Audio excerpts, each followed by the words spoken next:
오늘 설교의 성경 본문 말씀 제가 봉독하겠습니다. 구약 성경 시편 1편 1절부터 6절까지입니다.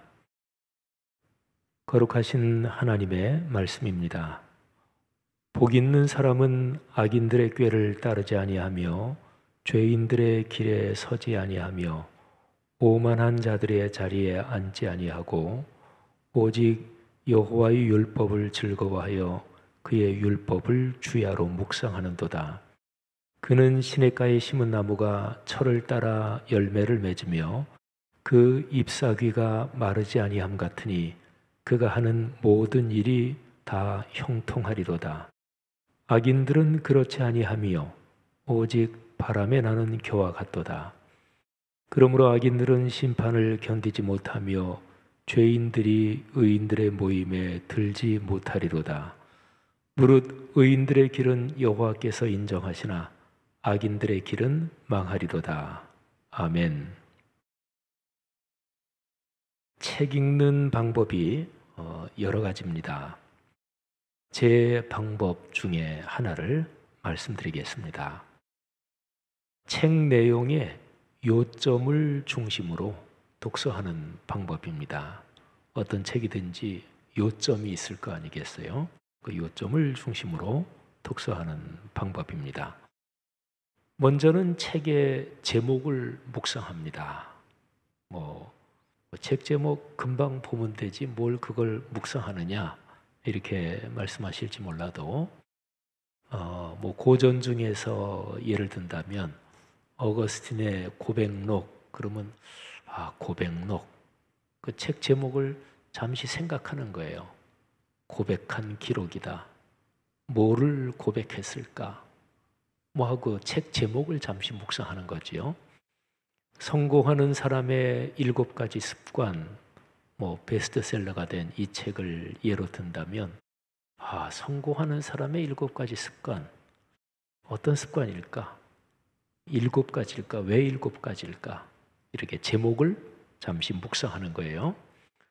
어떤 책이든지 제목에 그 책의 전체 내용이 잘 담겨 있습니다.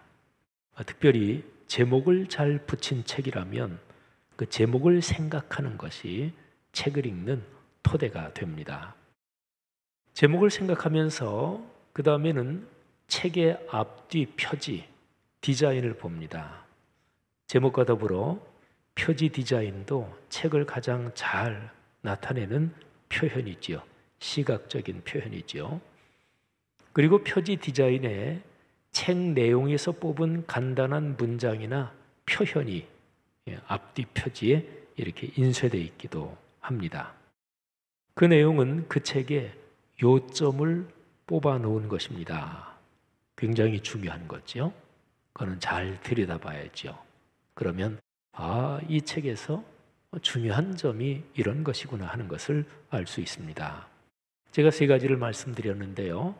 첫 번째가 책의 제목, 두 번째가 앞뒤 표지 디자인, 세 번째가 표지에 있는 간단한 문장이나 표현들. 이 3가지를 가만히 들여다보고 생각하면 그 책의 전체적인 인상과 또 요점이 머리에 들어옵니다. 사실은 그렇게만 해도 그 책하고 상당히 이제 친해지는 것이요. 토대가 놓인 거죠. 그 다음에는 이제 책의 표지를 열고 한두 장 간지 또 이렇게 넘기면 책의 목차가 나오죠. 목차를 일단은 보는 거예요. 책에 몇 장 몇 장으로 나눠져 있기도 하고 또 좀 논문형의 책은 여러 가지 좀 조직적으로 목차가 나오죠. 소설 같은 경우는 목차가 아예 없는 책도 있습니다만 그저 짤막짤막하게 목차가 있기도 하고요. 목차를 보는 거예요. 그리고 목차 그 순서 또는 소제목들을 쭉 보면서 나름대로 내용을 짐작해 보는 거예요. 아직은 목차만 봐서 내용까지는 모르잖아요. 근데 이렇게 짐작해 보는 것입니다. 사실은 학술적인 논문 같으면 그 분야에 내가 꽤 전문적인 식견이 있다. 그러면 목차만 봐도 이미 내용은 쭉 짐작이 들어옵니다. 예를 들어서 제가 전공한 교회사 분야에서 더군다나 제가 전공 한 17세기, 18세기 그거는 저는 이제 이렇게만 봐도 제가 안 읽은 책도 이렇게 대강 내용이 들어오죠. 어쨌든 목차 보는 게 그래서 중요합니다. 그리고 난 다음에 이제 아주 중요한 건데 책의 맨 앞에 머리말이 나오지요. 아니면 또는 뭐 서론 이렇게도 나옵니다. 머리말 또는 서론을 읽습니다. 그 다음에는 맨 뒤로 넘어가서 맨 뒤에 결론 부분을 읽습니다. 훌륭한 저술은 언제나 서론과 결론이 잘 어울립니다. 톱니바퀴가 맞물리듯이 서론과 결론은 언제나 연결됩니다. 물론 저술이 좀 그렇게 훌륭하지 않고 또 좀 질이 낮은 그런 저술들은 서론과 본론이 그렇게 잘 맞물리지 않습니다. 그래서 적어도 논리적인 전개를 담은 책은 서론과 본론을 보면 그 책을 저술한 그 저자의 수준을 알 수 있습니다. 아무튼 그렇게 서론과 결론을 읽고요. 그리고 다시 한번 목차를 봅니다. 그러면 목차가 그게 상당히 더 잘 보입니다. 자, 이 정도까지만 읽어도 어떤 책의 경우에는 그 책을 거의 읽었다 이렇게도 말할 수 있습니다. 물론 이런 방법이 모든 장르의 책에 다 적용되고 또 다 적합한 것은 아닙니다. 시집을 읽는 방법이 다르고 소설을 읽는 방법이 다릅니다. 논문 형식의 책을 읽는 것과 또 감성적인 수필 종류를 읽는 것 또는 정보를 얻기 위해서 읽는 것 이게 다 다르지요. 뭐 어떤 동남아시아 여행에 대한 정보를 담아놓은 책 그거는 소설처럼 처음부터 끝까지 다 읽는 게 아니잖아요. 동남아시아 중에서 인도네시아 내가 이번에 가려고 한다 그러면 그거만 딱 뽑아서 보면 되지요. 그러니까 책은 장르에 따라서 종류에 따라서 방법이 다 다릅니다. 그러나 그 어떤 책이든지 간에 그 책이 독자에게 전달하려는 요점이 있습니다. 요점. 제가 처음에 말씀드리면서 요점을 중심으로 책을 읽는 방법 그렇게 말씀을 드렸잖아요. 그 요점은 결론이라고도 표현할 수 있습니다. 그러니까 요점 또는 결론을 중심으로 책을 읽는 방법 제가 지금 소개해드린 방법입니다. 그래서 어떤 책이든지 요점 또는 결론을 중심으로 책을 읽는 습관이 들면 굉장히 좋습니다. 자, 그러면 이번 8월 한 달 우리 교회 신앙훈련의 중심인 시편이라는 책으로 넘어가겠습니다. 150편의 시로 구성되어 있는 시편이라는 책을 어떻게 읽으면 좋을까요? 시편은 하나님 신앙의 역사에서 신앙인들의 삶에 가장 친숙한 책이라고 말할 수 있습니다. 우선 먼저 가장 많이 읽힌 책입니다. 신약에 보면 구약 성경이 많이 인용되어 있죠. 그런데 신약 성경에 인용된 구약의 책들 중에서 시편은 이사야서와 더불어 가장 많이 인용된 책입니다. 성경 중에서 주머니에 이렇게 쏙 들어갈 수 있도록 아주 작은 신약 성경만 그렇게 인쇄한 책이 발간되기도 하지요. 그런데 신약 성경에다가 특별하게 구약의 시편을 같이 묶어서 그러니까 신약 성경과 시편 이렇게 인쇄한 책이 많이 있지요. 뭐 기도원 선교에서 발행한 그런 책도 그렇고 뭐 그런 경우가 많습니다. 그러니까 시편은 구약에 있는 것인데 구약보다 신약이 훨씬 분량이 적잖아요. 근데 신약만 인쇄할 때 시편을 같이 인쇄하는 경우가 우리 기독교 신앙에서는 꽤 많습니다. 그만큼 많이 읽힌다는 얘기입니다. 그 다음에 중요한 것이 시편은 찬송으로 불린 책입니다. 이 점이 특별히 성경의 다른 책들과 시편이 차이가 나는 점입니다.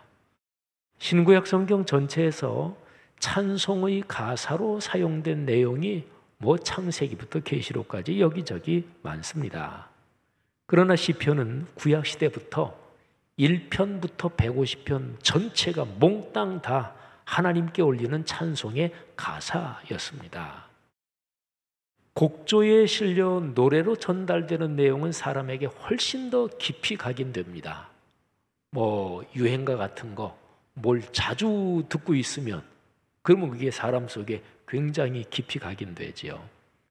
중고등학생 또는 한참 젊은 시절에 즐겨 불렀던 노래는 평생 갑니다. 그러니까 곡조에 실려서 노래로 전달되는 그 내용은 굉장히 사람 속에 깊이 각인되고 기억 속에 아주 깊이 새겨집니다. 오늘날에도 150개 시편 전체를 가사로 사용해서 만든 그런 찬송집들이 있습니다. 그리고 또 하나 아주 중요한 것인데, 우리 기독교 수도원의 역사에서 시편은 신앙훈련을 하면서 아주 중요했습니다. 수도사들의 신앙훈련에서 성경을 낭독하고 묵상하는 것이 중요했는데요, 특히 시편이 더 그랬습니다. 수도사들은 시편 전체를 일주일 7일 동안에 1편부터 150편까지 한 번을 낭독했습니다. 그러니까 한 주간에 한 번씩, 1년이면 52번을 시편을 낭독 또는 낭송하는 거죠. 그러니까 늘 지속적으로 그렇게 시편을 낭독 또는 낭송하면서 시편 말씀이 자연스럽게 이제 사람에게 스며드는 거예요. 머리의 기억에, 지성의 인식에, 가슴의 정서에, 그리고 생활의 행동에 시편의 말씀이 스며들고 젖어드는 거지요. 시편이 하나님 신앙, 곧 기독교 신앙의 역사에서 이토록 중요한 역할을 하게 된 이유가 여러 가지입니다. 그 중에서 시편의 내용이 사람 삶의 모든 상황과 정서를 다 담고 있다, 이 점이 중요합니다. 그러니까 시편에는요, 사람이란 존재가 살면서 겪게 되는 모든 것이 몽땅 다 있습니다. 기쁨과 슬픔, 성공과 실패, 부와 가난, 만남과 결별, 경쟁과 갈등, 전쟁과 평화, 사랑과 시련, 탄생과 죽음, 집단과 개인, 하나님과 우상, 참신앙과 신앙의 타락, 자연과 인간, 영원과 시간, 젊음과 노쇠, 우정과 증오 등등, 하여간 시편에 담기지 않은 존재의 상황이 없습니다. 그러니까 시편을 묵상할 때 힘을 얻고 회복되는 중요한 이유가 이것입니다. 그러니까 시편을 1편부터 어떤 사람이든 어떤 상황에서 살고 상관없습니다. 누구든지 시편을 1편부터 차례대로 쭉 소리를 내서 진지하게 낭독하다 보면 내 삶에 와닿는 내용이 있을 수밖에 없습니다. 특별히 어떤 사람이 생활 현장에 절절한 어떤 문제가 있다, 어려움도, 특히 고통이나 이런 것들, 그럴 때는 쭉 읽어가다 보면 어떤 시편 말씀이 굉장히 격하게 마음에 들어옵니다. 시편이 이토록 중요합니다. 그러면 시편을 묵상하는, 말하자면 읽는 구체적인 독서법이 무엇인가요? 가장 좋은 방법은 아까도 말씀드렸지만 신앙의 역사에서 그래왔던 것처럼 노래로 부르는 것입니다. 근데 그와 더불어 참 좋은 방법이 소리를 내서 읽는 것입니다. 그러니까 소리 안 내고 그냥 마음으로 읽는 거 묵독이라고 그러죠. 묵독하지 말고 낭독하는 것입니다. 옛날에는요, 성경을 비롯해서 무슨 책이든지 책이라는 것 자체가 원래 묵독, 읽는 게 아니고요, 사실은 듣는 것이었습니다. 옛날에는 글을 모르는 사람이 대부분이었습니다. 그러니까 글을 읽을 줄 알고 쓸 줄 아는 사람은 그 사회에서 아주 소수만 그러했습니다. 글을 읽고 쓰는 것은 동서양 문화권 어디를 막론하고 종교 제사장 지도자들이 그랬고요. 그다음에 이제 상인들이나 그리고 그 사회의 소수의 식자들, 이런 사람만 글을 읽을 줄 알았습니다. 나머지 대부분은 다 글을 모르는 사람들이었습니다. 그 다음에 책이라는 물건 자체가 개인이 가지고 소지하는 물건이 아니었습니다. 그렇기 때문에 어떤 책을 읽는다 그럴 때는 사실은 대부분의 사람은 다른 사람이 낭독해 주는 것을 듣는 것이었습니다. 성경도 그런 것이고 모든 책이라는 것이 옛날로 가면 책의 어떤 내용을 내가 접한다는 것은 듣는 것이지 내가 읽는 것은 아니었습니다. 아주 극소수의 사람만 그런 것이었죠. 그래서 이제 소리를 내지 않고 눈으로만 읽는 거, 이게 묵독인데 이거는 인류 역사에서 근대에 비로소 나타난 현상입니다.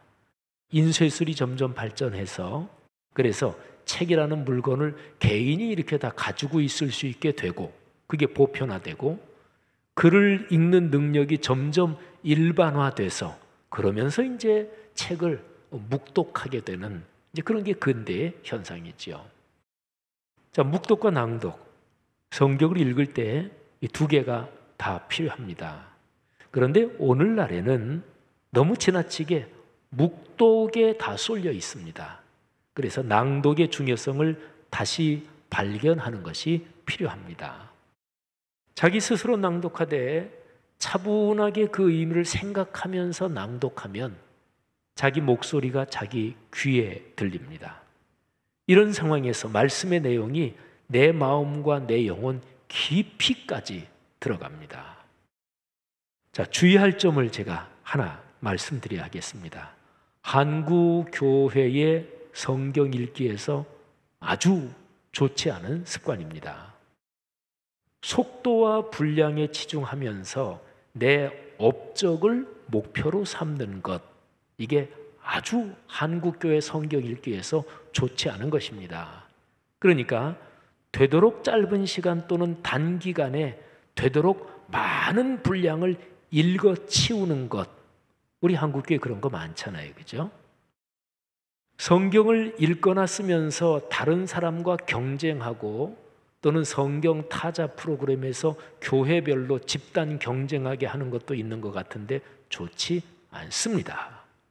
예를 들어서 어느 교회에서 우리 1년에 성경 읽독합시다 모두 다, 또는 우리 1년에 성경 2번 읽읍시다, 뭐 이 정도는 상관이 없어요. 어떤 목표를 정해놓고 동기를 유발시키고 그건 괜찮은데 속도 경쟁하는 거, 분량 경쟁하는 거, 한국 사람은 그런데 참 재밌어하고 좋아하는 것 같은데 절대로 좋지 않습니다. 그렇게 되면 이제 어떤 현상이 생기냐면 성경을 읽거나 쓰면서 다른 사람과 경쟁하고 막 이러면서 그러면서 내가 이 목표를 달성해야지 내 업적을 달성하려고 하는 거죠. 성경을 몇 번 읽었다든지 하는 실적에 신경을 쓰고 뭐 내가 언제까지 누구보다 더 빨리 한다, 이 신경을 쓰고 있는 한 성경을 내가 읽고 있는 거예요. 그러니까 내가 주체이고 성경의 내용은 내가 읽어 치우는 대상이 되는 거죠. 자, 이런 경우에는 성경을 읽는, 성경을 대하는 진정한 목표가 이게 상실됩니다. 성경 말씀이 내 삶이 되는 게 진짜 목표잖아요. 이거를 잃어버립니다. 성경을 통해서 하나님의 뜻을 깨닫고 그렇게 사는 거, 내 삶이 변화되는 거, 이게 진정한 목표잖아요. 근데 목표를 놓칩니다. 내가 누구보다 더 많이 읽었어, 내가 누구를 앞질렀어. 성경은 자기 자신이 낮아지고 주님의 뜻에 겸허하게 자기 인격을 훈련해 가는 게 이게 목표인데 겸허해지기는커녕 내가 누구를 앞질렀어, 자기 교만이 더 쌓이니까 완전히 거꾸로 가는 거죠. 내가 성경을 얼마나 읽었느냐, 남보다 경쟁해서 얼마나 더 빨리 많이 읽었느냐, 내 업적이 목표가 됩니다. 성경 말씀이 주체가 되고 나는 겸허하게 그 말씀을 들으면서 말씀이 나를 변화시키도록 순종해야 하는데 주객이 전도되는 것입니다. 진정한 성경 읽기는 듣는 것입니다. 이게 참 대조적인 표현인데, 읽는다, 듣는다, 이거는 대조적인 행동이잖아요, 그죠? 근데 진정한 성경 읽기는 듣는 것입니다. 하나님께서 나에게 주시는 말씀을 듣는 것입니다. 그것은 묵독이든 낭독이든 마찬가지입니다. 낭독할 때 그날 읽을 분량을 빠른 속도로 낭독해서 해치우면 안 됩니다. 좀 차분한 마음으로 그 뜻을 생각하며 그리고 분명한 목소리로 천천히 낭독해야 합니다. 우리 교회에서 8월 1일부터 31일까지 시편 읽기 30일 챌린지를 진행하고 있습니다. 무더위와 코로나로 유난스러운 2021년 8월 한 달 동안 시편 전체를 읽으면서 은혜를 체험하는 것입니다. 하루 낭독하는 분량은 5편씩입니다. 중간에 119편은 유달리 길어서 그쪽만 조금 예외고 매일마다 5편씩 낭독합니다. 그 5편을 아침에 한 번, 저녁에 한 번, 이렇게 2번 낭독합니다. 담임 목사인 제가 낭독한 그날 5편 분량의 그 음성 파일이 매일 아침 6시 30분 정도에 성도님 모두에게 전달이 되고 있지요. 근데 담임 목사 음성으로 낭독한 거는 그냥 이렇게 한번 들으시면 됩니다. 그리고 중요한 것은 자신이 낭독하는 것입니다. 그러면 실제로 낭독하는 아주 구체적인 방법을 말씀드리겠습니다. 자, 그날치 분량을 낭독하기 전에 잠깐 묵상으로 기도하고 그리고 낭독을 시작합니다. 너무 오래 기도하지 않으셔도 되고 잠깐 그냥 묵상으로 주님 오늘 부분 낭독하는데 은혜를 주세요. 은혜를 사모합니다. 잠깐 기도하고 그 다음에 차분하게 낭독을 시작합니다. 낭독하면서 마음에 다가온 표현이나 어떤 구절에 밑줄을 치면 좋습니다. 저는 옆에 빨간 색연필 요만한 거 갖다 놓고 그래서 읽으면서 잠깐 멈추고 밑줄을 쳐도 좋고요. 한 편을 다 읽고 나서 그 한 편 읽으면서 내 마음에 와닿은데 밑줄을 쳐도 좋습니다. 그리고 그날 분량 5편인데 그날 분량을 다 낭독하고 나서 읽은 내용을 잠시 마음에 새깁니다. 그러면서 거기에서 떠오른 생각을 메모 이렇게 좀 하면 좋습니다. 저는 성경 그냥 여백에 필요하면 잠깐 메모하기도 합니다. 그리고 이제 간단하게 기도하고 마칩니다. 혹시 시간이 더 넉넉하신 분 또는 찬양을 좋아하시는 분은 좋아하는 찬송을 한두 곡 혼자 이렇게 자연스럽게 불러도 좋습니다. 자, 이게 구체적인 방법입니다. 시편 읽기 30일 챌린지를 시작하는 지난 주일 8월 1일에 제가 시편 23편을 본문으로 설교했습니다.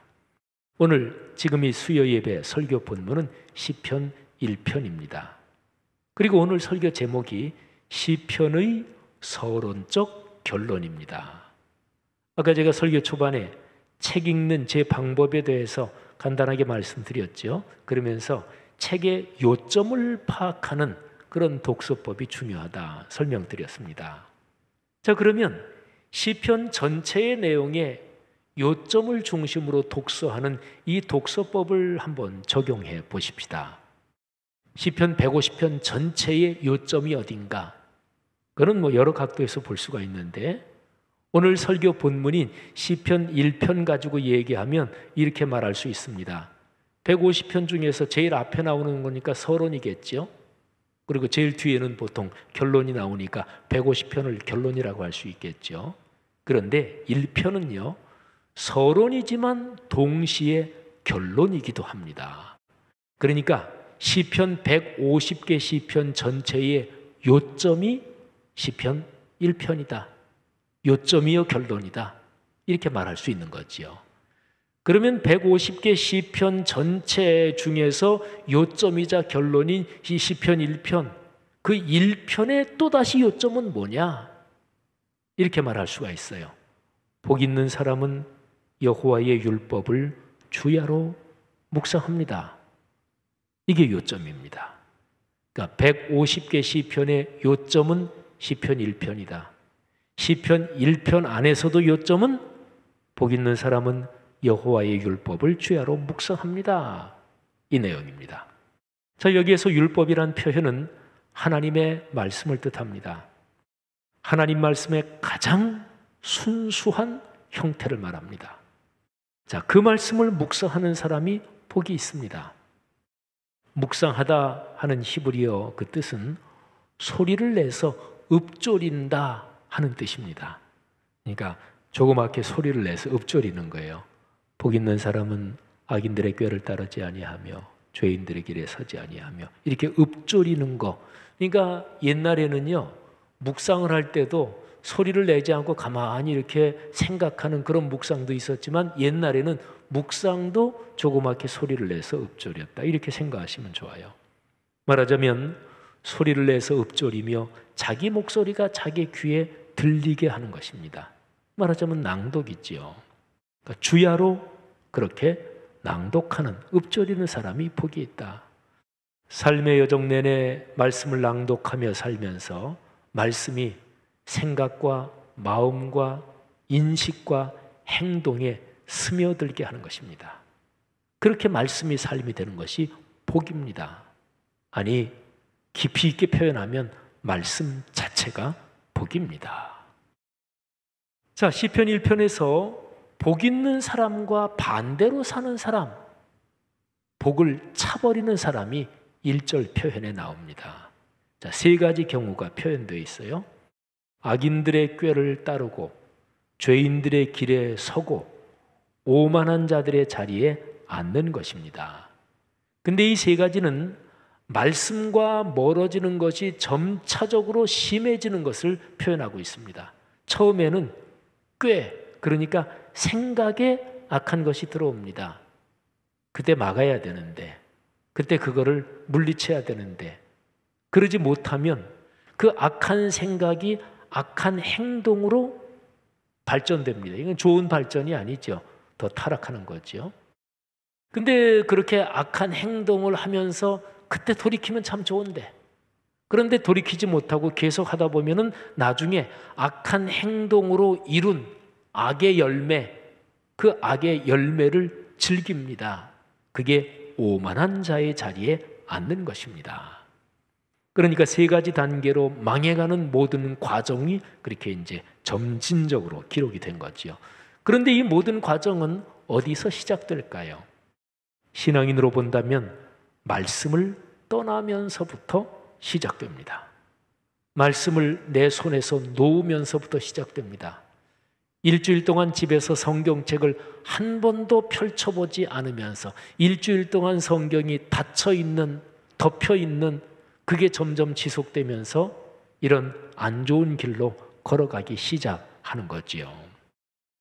어느 날부터인가 말씀을 멀리하게 되면서 복을 차버리는 길로 들어섭니다. 안 좋은 쪽으로 시작되는 거지요.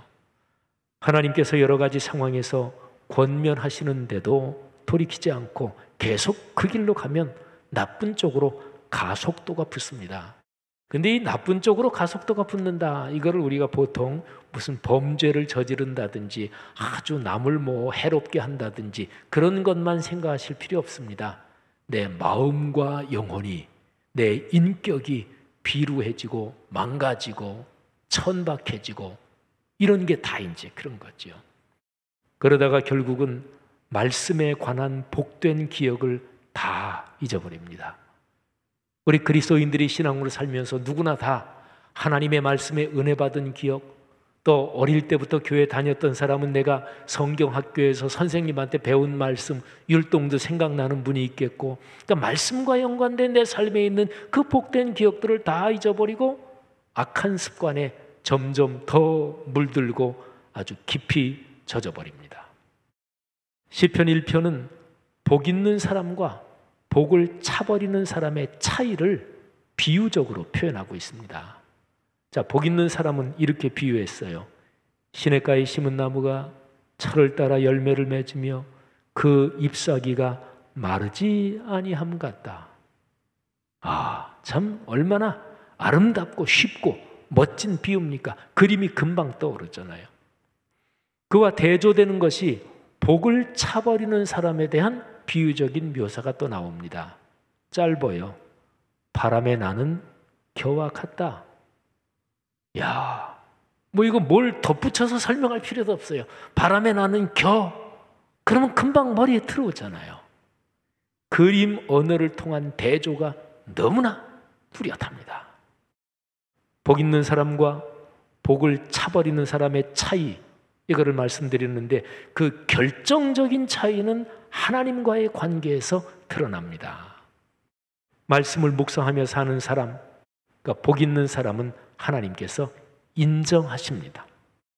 사람 살면서 얼마나 인정받고 싶어서 안달을 합니까? 사실 사람 사는 모든 거는 인정받기를 위해서 노력하는 게 인간 삶이다, 이렇게 말할 수 있습니다. 인정받는다, 이거를 사랑받는다, 관심을 받고 싶다, 뭐 표현은 여러 가지로 할 수 있겠지요. 그런데 말씀을 묵상하며 사는 그 사람을 하나님께서 인정하십니다. 말씀을 저버리고 차버리고 사는 사람은 하나님께서 벌하신대요. 결국 망합니다. 사랑하는 성도 여러분, 31일 동안 150편의 시편을 다 읽는 중에 주님께서 은혜를 주실 것을 믿으시기를 바랍니다. 하나님께서 주실 표적과 기적을 기대하며 설렘으로 시편 낭독에 열심히 동참하시기를 바랍니다. 이 한 달 동안 시편을 낭독하는 중에 하나님께서 여러분이 갖고 있는 기도 제목을 응답해 주실 것입니다. 페이스북에 올라가 있는 오늘 제 설교 원고, 거기에 맨 뒤에 묵상할 질문 2개가 있는데 두 번째 질문이 그거예요. 내가 시편 낭송 한 달 동안 쭉 하면서 내가 하나님께 응답받았으면 좋겠다 하는 기도 제목을 3가지 적어봅시다 하는 게 그 두 번째 질문입니다. 하나님께서 말씀을 묵상하면서 그것과 더불어 기도할 때 하나님은 가장 기도를 잘 응답해 주십니다. 한 달 동안 시편을 낭독하는 중에 여러분 마음과 몸에 병약한 것을 하나님이 치료해 주실 것입니다. 무엇보다 여러분의 믿음을 깊게 해주시고 마음과 삶에 큰 용기와 지혜를 주실 것입니다. 델타 변이 바이러스로 인한 코로나19 확산에다가 유례없는 무더위까지 겹치면서 2021년 여름이 참 유별나고 유난스럽습니다. 그러나 나중에 이 시기를 회상하면서 시편 읽기 30일 챌린지 덕분에 2021년 여름에 내 인생에서 잊을 수 없는 은혜를 받았습니다. 그렇게 고백할 수 있기를 바랍니다. 이번 2021년 여름에 말씀이 내 삶에 살아 움직인다는 게 무엇인지 다시 한번 깊이 체험하시기를 주의 이름으로 축복합니다.